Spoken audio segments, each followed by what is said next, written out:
under settings, I change it to inches. Okay, this is also where you can change your frame rate and so on. And what I'm going to do is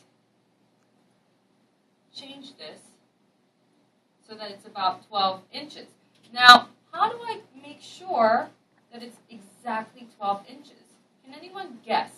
Can't you just Can you just snap?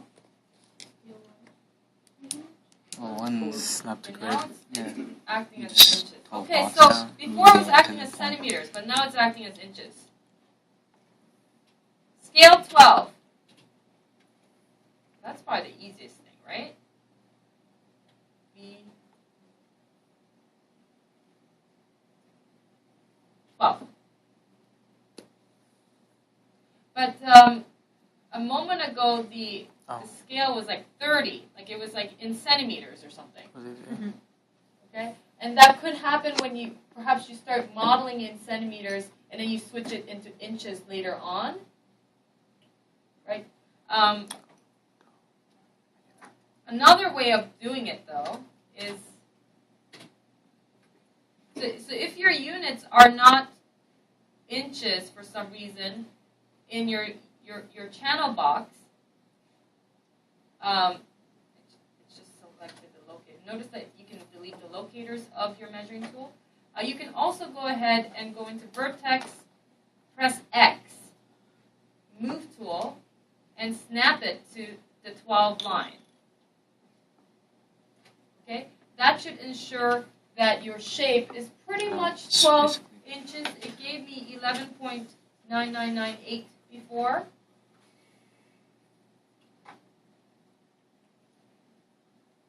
Okay, you can do it that way, 12. Also, this is really great if your character is not completely rectangular. Like, let's say your character is leaning forward like that, right? And you need the height to be 12. So it's going to be this vertex and this vertex.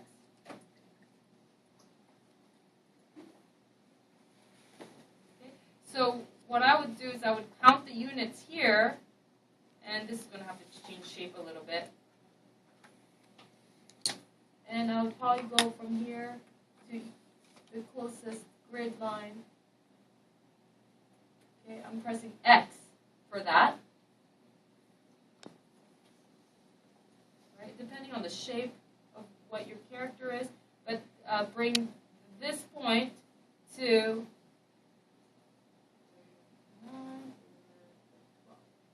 so it'll be right there.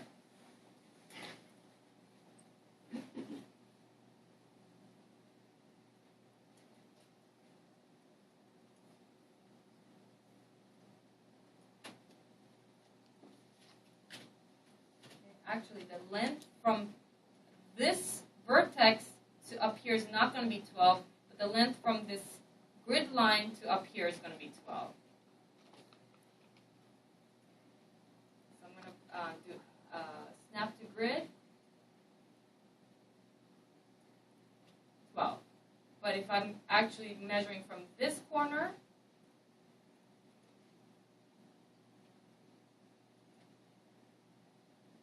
be more than 12, right?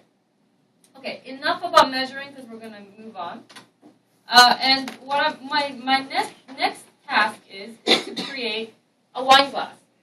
Now, we created the barrel, so we know how to use the revolve tool, but we're going to take a look at it a little bit more in detail. And I'm going to use what's called the CV curve tool. So in the barrel, we use the EP curve tool. Well, let's take a look at the difference. Okay? The EP curve tool allows you to just create the curve points with your mouse. Right? You can press Enter to complete it. The CV curve tool, let's go into options. Okay? The CV curve tool actually isn't going to create a curve until you have a specific number of CVs or controversies. So here I have the default set to 3 cubic, which means you need at least 3 CVs to start seeing a curve. Okay, so you're clicking away at where your CVs are going to be. So what this means is a nerve shape, which we're getting into right now, because when we revolve this, it becomes a nerve instead of a polygon, has a control vertex off the body of the surface. Okay? And what does this remind you of? The wires. What other program uses this kind of math? Illustrator. Illustrator. Exactly. So if I look at a nerve surface right now,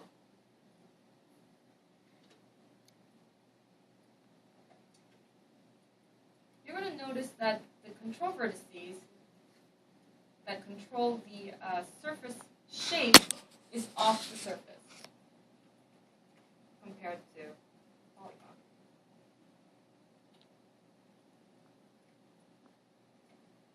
Polygon vertices are directly on the surface. So the difference is in the math. Okay? We don't have to know the math behind it, but we do need to know that there is a whole different structure and a whole different math behind it. So when do we use NURBS and when do we use polygon? 95% of industry professional character animators use polygon modeling. Okay? 5% just stick to NURBS because that's how they learned it and they swear by it, but it's more difficult to control when you're doing very complex things. However, NURBS are great for simple things that are created for industrial design, like a glass, okay, or a tire, or a computer mouse, right?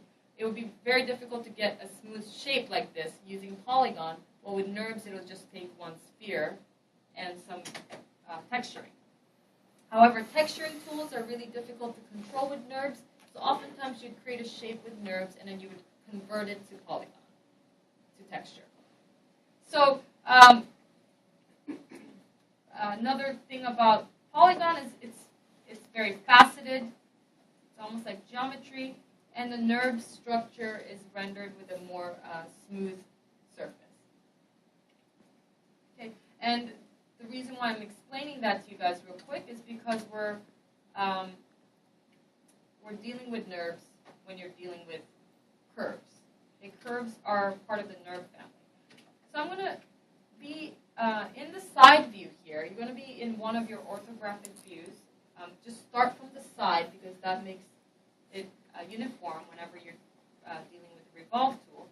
And I'm going to be using the CV curve tool for this. And I'm going to have 3 cubic selected. If it's 1 linear, it's going to give you a curve with just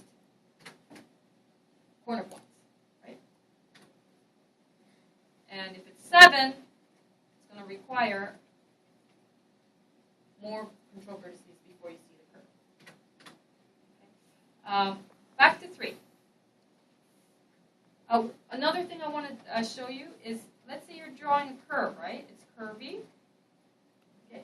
If you want a corner point, you can create it by actually clicking directly on top of an existing CV 3 times. I just clicked on it 3 times in order to create a corner. Right? If you create a curve and click on a point twice, you make that corner slightly angular. Okay, so 2 times will make it slightly angular, 3 times will make it a corner point. Okay, so I'm going to try to draw this glass from a reference picture, okay, and try to get it as accurate as possible in terms of shape. And then I can scale it in here to match the inch settings that I want. Right? For For this particular image, I'm not sure how tall this glass is because I'm just looking at an image. So I can decide that based on my needs. Okay, so I'm going to activate the CB curve tool. And where do you think I start drawing this? Where would I start?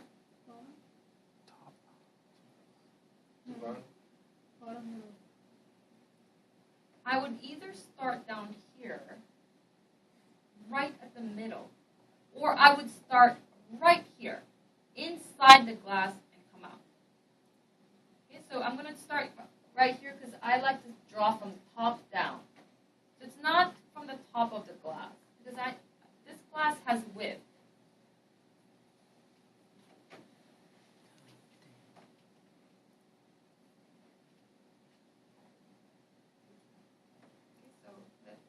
Started. Now keep in mind that you can edit this curve later on, so don't be afraid of making mistakes. I'm going to press the X key first, which will snap it to that midpoint. Right? And I'll just start clicking away.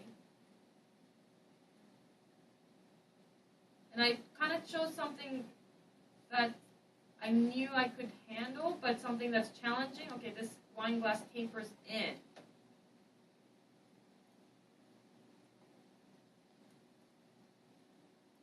And you guys all know Illustrator, right? You're really good at it. That looks pretty good. And here, I actually think this top is slightly curved on the very edge. And then goes across, right? So I'm going to click on it twice. And then create a very thin edge. I'm going to click on that twice too.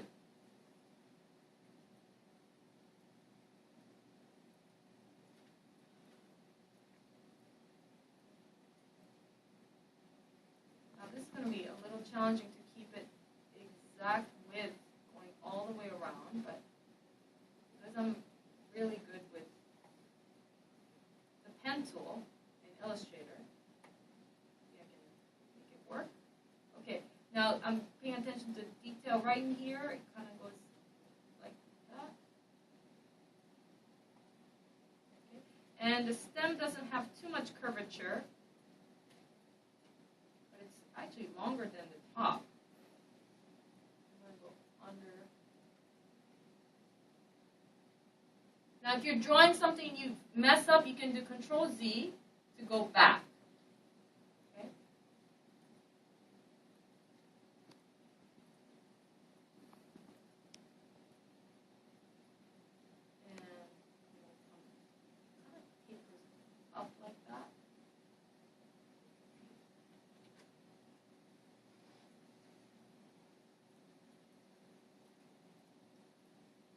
And actually the width of the bottom right here sort of matches the width of this. I'm going to keep that in mind. Don't be afraid to zoom in. And here's like another corner point right here. And then it curves. And I think this down here is another corner point. And press X. That later on. Press enter. I'm going to revolve this by going into the surfaces menu and going into edit. Surfaces, just regular surfaces, revolve. Okay? If you go into the revolve options, it'll give you different options on axes and so on. Surface, so on. Okay? That doesn't look so bad, right? Now there's two things. One is the surface, which is the nerve, and one is a curve. Okay? This is the curve, this is the surface. Now, the cool thing about this is that the curve, I'm going to call this wine glass, the curve can be edited, and it is still connected to the output of the revolve, which is the construction of it, so that I can go into component mode, vertices, and edit this shape. Almost like you're on the potter wheel. Okay. So I'm just going to go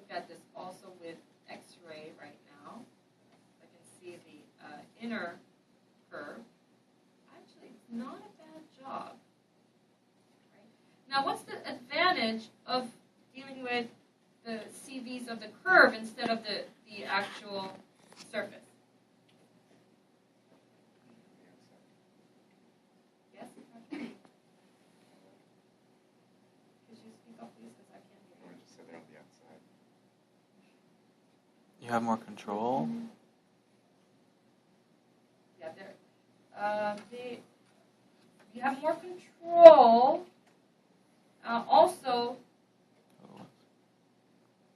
less hassle, Yeah. right? Because if I start doing this, then I got to go into the scale tool and I got to go, oh, wait. I got to make sure I select all the right vertices. Okay? It's a better way to fine-tune your shape. But at this point, a lot of people have problems getting to the CVs of this, right? Because it's directly on top of the surface. So I just tried to go into my control vertices. They went into the control vertex of the actual surface instead of the curve, right? So you can either take your time and actually make sure you right-click on a control vertex, or you can go into your outline or select it and go into component mode that way. Okay? So I want you guys to select an object from the internet. You can find an image